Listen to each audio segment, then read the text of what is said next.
एक बार सुब्बम्मा नाम की एक महिला थी। उसके 2 बेटे थे। जब सही समय आया तो उसने अपने दोनों बेटों की शादी एक ही मंडप में कर दी। बड़ी बहू का नाम सुमति था और छोटी वाली श्रावणी थी। जब उनके पति बिजनेस के काम से शहर जाते थे तब वे दोनों अपनी सासू माँ के साथ घर पर ही रहा करती थी। उनके पतियों का बिजनेस के सिलसिले में अक्सर शहर आना जाना लगा रहता था। इस तरह कुछ साल बीत जाते हैं। दोनों बहुओं ने बेटियों को जन्म दिया। शोभा सुमति की पुत्री थी और स्वाति श्रावणी की। दोनों बहुएं आपस में बहनों की तरह खुशी खुशी एक साथ रहती थी। बहुओं को आपस में तरीके से रहते देखकर सुब्बम्मा बहुत खुश रहती थी। एक दिन सुब्बम्मा यूं ही सोचने लगी, इतने सालों से मेरी बहुओं ने इस परिवार में एकता बनाए रखी है। मुझे उन पर बड़ा गर्व है।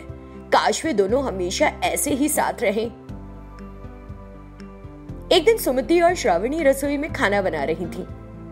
दीदी, हर रोज हम खाना मिलकर बनाते हैं, इसीलिए सारा काम जल्दी खत्म हो जाता है और हमारा बहुत समय बच जाता है। इस समय का क्या किया जाए? मैं भी कुछ ऐसा ही सोच रही थी। तुम ही बताओ, हम क्या कर सकते हैं इस समय में? क्या कुछ बिजनेस शुरू कर सकते हैं? इस बारे में तो अभी सोचा नहीं, लेकिन कुछ तो काम करना चाहिए। बिल्कुल ठीक। काम खत्म होने के बाद खाली बैठे रहते हैं, समय का सदुपयोग हो जाएगा और हम पैसे भी कमा सकेंगे। कुछ करेंगे तो दिल भी बहलेगा। ऐसा सोचकर वे रोज की तरह वहां काम करती रही।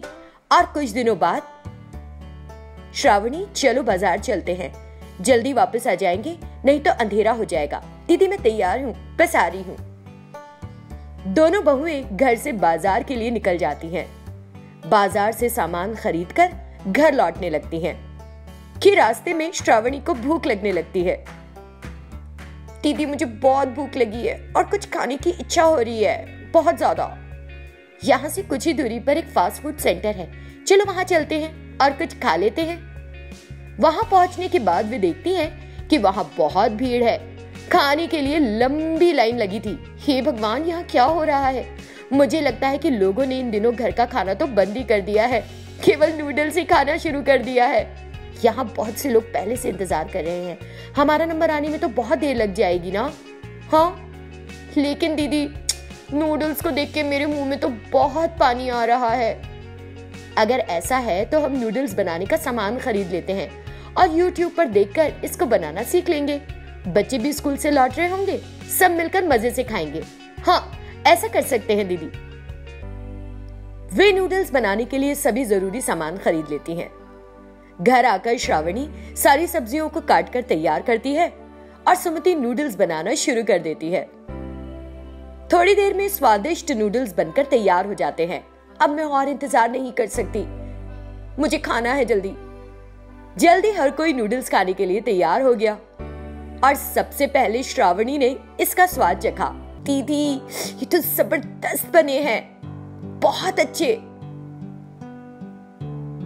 हाँ माँ, ये तो हमारे स्कूल के पास मिलने वाले नूडल्स से भी ज्यादा टेस्टी लग रहे हैं, बहुत यम्मी। हर कोई नूडल्स के स्वाद की तारीफ करने लगता है। तब सुब्बम्मा कहती है, ये बात है तो दोनों अपनी मम्मियों को नूडल्स ट्रक शुरू करने के लिए कहो। वे सभी मिलकर मस्ती करते हुए नूडल्स का आनंद लेते हैं। श्रावणी नूडल ट्रक के बारे में सोचने लगती है, क्यों ना हम वास्तव में एक नूडल्स ट्रक शुरू कर ले, जैसा सासू माँ ने हमें सुझाया है। खाली समय का बहुत सदुपयोग होगा। दीदी, मुझे आपसे कुछ जरूरी बात करनी है, अगर आप फ्री हो तो बोलूं? हाँ हाँ, बोलो ना। आपको याद है, हम एक बार कुछ ऐसा करने की सोच रहे थे जिससे हम कुछ पैसे कमा सके। ये सच है, लेकिन कैसे करेंगे? दीदी, आपको याद है, हम एक बार कुछ ऐसा करने की सोच रहे थे जिससे हम कुछ पैसा कमा सके। क्यों ना नूडल ट्रक बिजनेस शुरू करें? आइडिया तो अच्छा है, लेकिन क्या तुमको लगता है कि लोग आएंगे और हमारे नूडल्स खरीदेंगे? अगर हमारे नूडल्स टेस्टी होंगे तो जरूर से लोग आएंगे और हमारे नूडल्स खरीदेंगे। मेरी बात मान लो। और इस तरह वे अपना व्यापार शुरू कर लेती हैं। श्रावणी सब्जी काटती है और ग्राहकों को परोसने का ख्याल रखती है। सुमति नूडल्स पकाती है और पहले दिन से ही लोग वहां नूडल्स खरीदने के लिए आने लगते हैं। लोग नूडल्स के स्वाद की तारीफ करते हैं और ये सुनकर देवरानी जेठानी बड़ी खुश होती हैं। वे दोनों घर जाती हैं और अपने कमाए हुए पैसों को गिनने लगती हैं और अपनी कमाई को देखकर दोनों बहुत खुश हो जाती हैं। हमारे नूडल्स इतने हिट होंगे मैंने तो सोचा ही नहीं था। देर से ही सही, आखिरकार हमने अपनी खुद की कमाई करना शुरू तो किया। हमारा तो जैसे सपना सच हो गया। जैसे हम दोनों अपने काम में बराबर की मेहनत कर रहे हैं तो हमें लगता है कि अपनी कमाई बराबर बांटें और इसलिए वे दोनों बराबर बराबर अपनी कमाई को बांट लेती हैं। उनकी कड़ी मेहनत देखकर सुब्बम्मा को उन पर गर्व होता है। जैसे जैसे दिन बीतते हैं उनका व्यवसाय बढ़ता रहता है और उनकी आमदनी भी बढ़ती रहती है। तभी सुमति के मन में एक विचार आता है। मुझे लगता है कि लोग खाने के लिए आ रहे हैं क्योंकि मैं नूडल्स को स्वादिष्ट बनाती हूँ और इसलिए मुझे आय का अधिक हिस्सा मिलना चाहिए। मुझे लगता है कि मैं अनजाने में श्रावणी को आधा हिस्सा दे रही हूँ जबकि मुझे कमाई का बड़ा हिस्सा लेना चाहिए। 2 दिनों तक सुमति यही सोचती रहती है कि श्रावणी के साथ कमाई के बंटवारे की बात कैसे करे। हर रोज काम के बाद श्रावणी रसोई घर की सफाई करती है। उस दिन वो थोड़ा धीरे धीरे काम कर रही थी। इस मौके का फायदा उठाते हुए, तुम इतना धीरे धीरे काम क्यों कर रही हो? जब तुम कमाई में बराबर हिस्सा लेती हो तो तुमको काम भी बराबर का ही करना चाहिए। दीदी, आप ऐसे क्यों बोल रही हैं? आप जानती हैं कि मैं आपके साथ हमेशा बराबर काम करती हूँ। मुझे नहीं पता कि तुम इस बिजनेस के लिए क्या करती हो, क्योंकि वो तो मैं ही हूँ जो नूडल्स को टेस्टी बनाती हूँ और इसी कारण हमारे नूडल जल्दी बिक जाते हैं। और भी न जाने क्या क्या बोलकर वो उसे नीचा दिखाती है और उसका दिल दुखा देती है। श्रावणी भी उसकी बातों का मतलब समझने लगती है लेकिन चुप रहती है। लेकिन फिर घर जाकर अपनी सासू माँ को सारी बात बताती है। उसने जो भी कहा तुम उसका बुरा मत मानो, क्योंकि बिजनेस शुरू करने का आइडिया तो तुम्हारा ही था। उसे भी पता चल जाएगा कि तुम इसके लिए मेहनत करती हो। आप ठीक कह रही हैं। मुझे खुद को कुछ दिन अलग रखकर अपनी अहमियत उन्हें समझानी ही होगी। वो अगले दिन साथ जाने के लिए मना कर देती है और सुमति अकेली ही ट्रक पर जाने के लिए निकल जाती है। आज मैं ही सब्जियां काटूंगी, परोसूंगी और पकाऊंगी और पूरी कमाई अपने पास रखूंगी। उस दिन खाने के लिए सबको काफी इंतजार करना पड़ रहा था क्योंकि सुमति अकेले सब कुछ नहीं संभाल पा रही थी। धीरे धीरे सबने वापस लौटना शुरू कर दिया और उसका बहुत सारा खाना बच गया। तब सुमति को अपनी गलती समझ में आ गई। मैंने जबरन ही श्रावणी से ऐसी गलत बातें की। वो सब्जी काट कर देती थी तो काम कितना जल्दी हो जाता था, जैसे हम घर का सारा काम मिलकर करते थे। श्रावणी, मुझे माफ करना। मैंने उस दिन तुमको बहुत बुरा भला कहा था। हमारे बीच मैंने पैसों का हिसाब किताब कभी रखा ही नहीं दीदी, लेकिन आपके ऐसे कहने पर मुझे बहुत बुरा लगा था। मैं ये गलती दोबारा नहीं करूंगी मेरी छोटी बहन, मुझे माफ कर दो ना। अगर हम दोनों में से कोई भी एक नहीं होगा तो काम रुक जाएगा।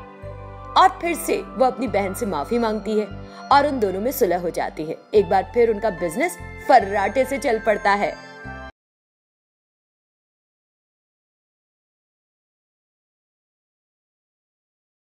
एक गांव में कृष्ण और राधा नाम का एक जोड़ा रहता था।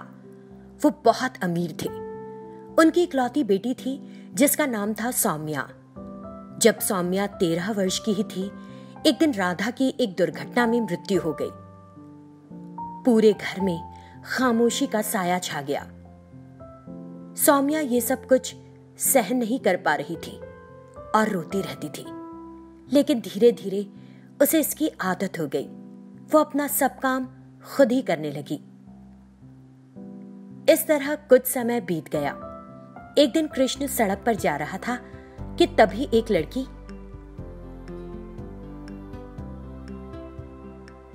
अरे कृष्णा, क्या हाल है? मुझे पहचाना तुमने? हाँ श्यामला, तुम्हें कैसे भूल सकता हूँ, सब याद है मुझे। मैं भी तुम्हें हमेशा याद करती रहती हूँ।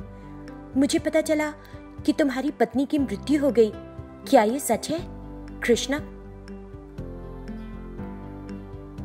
बदकिस्मती से ये सब सच है। राधा की एक दुर्घटना में मृत्यु हो गई। उस दिन मैंने तुमसे शादी करने की विनती की थी, परंतु तुमने राधा को पसंद किया और उससे शादी कर ली। देखो ये सब क्या हो गया। क्या कर सकते हैं, किस्मत में जो लिखा था वही हुआ श्यामला। ओह, मैंने सुना है कि तुम्हारी एक बेटी भी है। हाँ श्यामला, है। कृष्णा, मैं तुम्हें अपने दिल की बात बताना चाहती हूँ। क्या श्यामला? मैं तुम्हें अब भी बहुत पसंद करती हूँ। मैं तुम्हें अपने पति के रूप में देखती हूँ। तुम्हारी बेटी को भी मैं एक माँ की नजर से देखती हूँ। कृष्ण कुछ नहीं बोल पाता, वो सोच में पड़ गया। तब श्यामला, तुम्हें अभी जवाब देने की जरूरत नहीं, आराम से सोचकर फिर बताना। कृष्णा कुछ भी नहीं बोला और चुप रहा। वो घर लौट आया। घर आने पर उसने देखा कि सौम्या कुछ खोई खोई सी है।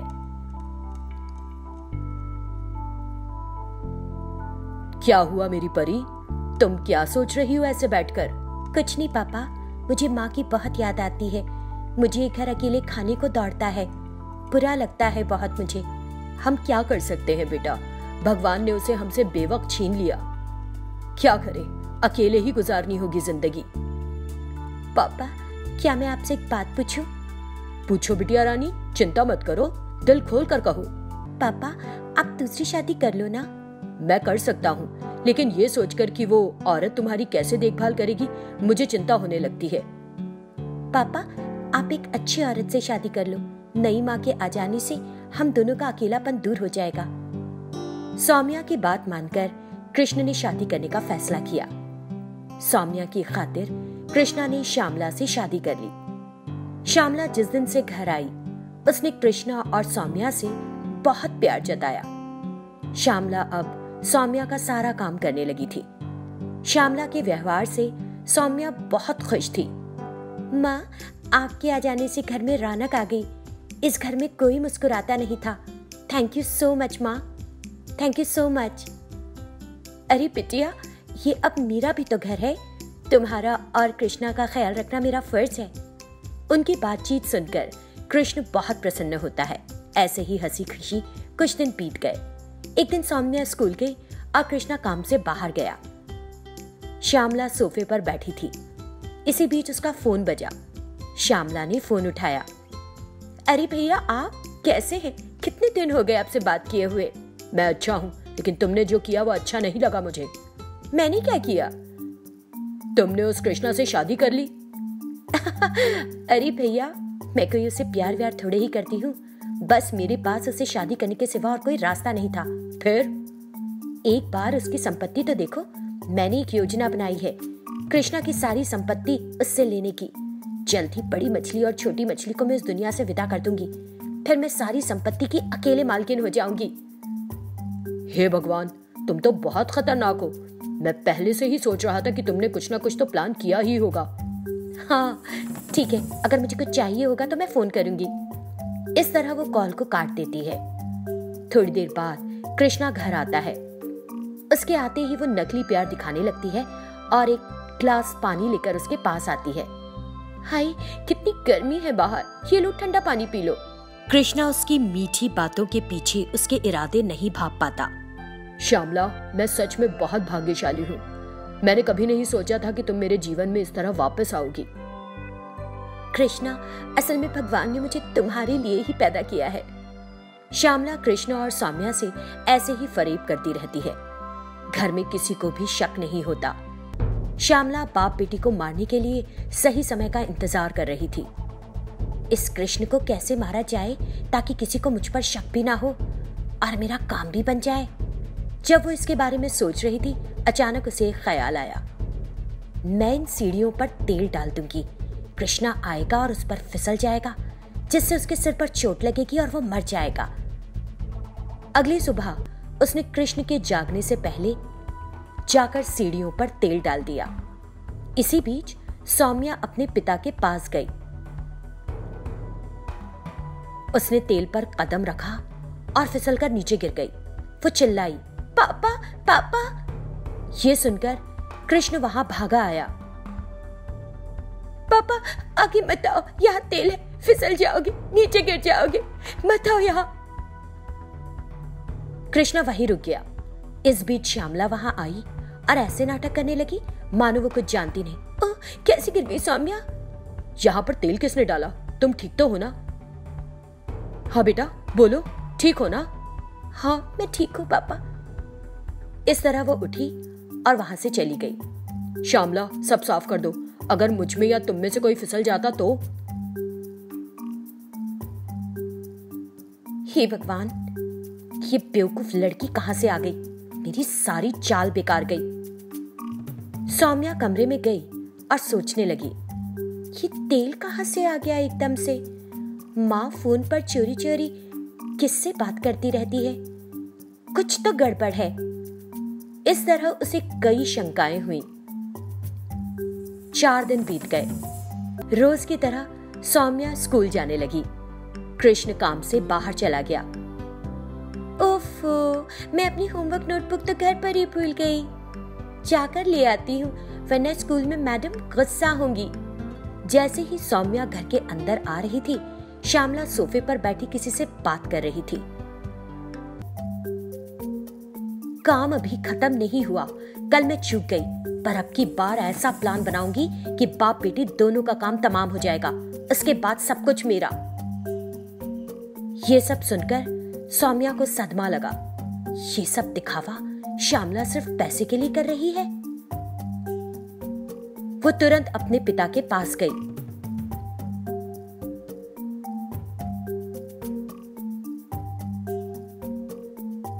अरे बिटिया, तुम यहाँ कैसे? पापा, मैं आपको कुछ बताना चाहती हूँ। उसने कृष्णा को सब कुछ बताया। कृष्णा को विश्वास नहीं हुआ। मुझे इस पर बिल्कुल भी विश्वास नहीं हो रहा। इतने दिनों से वो हमारे साथ प्यार का नाटक कर रही थी। मैं उसे अब एक और मिनट अपने घर में नहीं रहने दूंगा। चलो घर चले। ऐसे नहीं पापा, जैसे मैं कहती हूँ वैसा कीजिए। सौम्या ने कृष्णा को एक सुझाव दिया। ये सुनकर कृष्ण ने कहा ठीक है, और दोनों घर की ओर चल दिए। एक रात श्यामला ने दूध में नशे की दवा मिला दी और कृष्णा को दिया। श्यामला, मुझे थोड़ा पानी दे दो। हाँ हाँ, अभी लाती हूँ। श्यामला के जाते ही कृष्ण ने उस दूध को सिंक में फेंक दिया और ऐसे जताया जैसे वो बिस्तर पर सो रहा है। श्यामला ने कृष्णा को आवाज दी, मगर वो नहीं उठा। दवा ने बहुत जल्दी अपना काम कर दिया। वाह, मजा आ गया। उसने ऐसा सोचा और सो गई। आधी रात को श्यामला उठी और एक तकिया लिया। उसे कृष्ण के चेहरे पर रखकर उसका दम घुटने लगी। उसके ऐसा करते ही कृष्ण उठ गया। श्यामला चौंक पड़ी। कृष्णा ने उसे गुस्से से देखा और खींचकर एक जोर का थप्पड़ मारा। मैं सिर्फ सोने की एक्टिंग कर रहा था। तुम्हारे इरादे मुझे पता चल गए थे। मुझे माफ कर दो, मैं तो बस मजाक कर रही थी। सौम्या ने यह सब देखकर पुलिस को फोन कर दिया। पुलिस के आने के बाद सौम्या ने उन्हें किचन में और बेडरूम में रिकॉर्डेड वीडियोस दिखाए। पुलिस की कड़ी पूछताछ पर श्यामला ने कबूल किया कि उसने ये सब संपत्ति के लिए किया था। ऐसे सौम्या ने सौतेली माँ को अच्छा सबक सिखाया। कृष्ण और सौम्या इस हादसे के बाद खुशी खुशी रहने लगे। अब उन्हें किसी की जरूरत नहीं थी।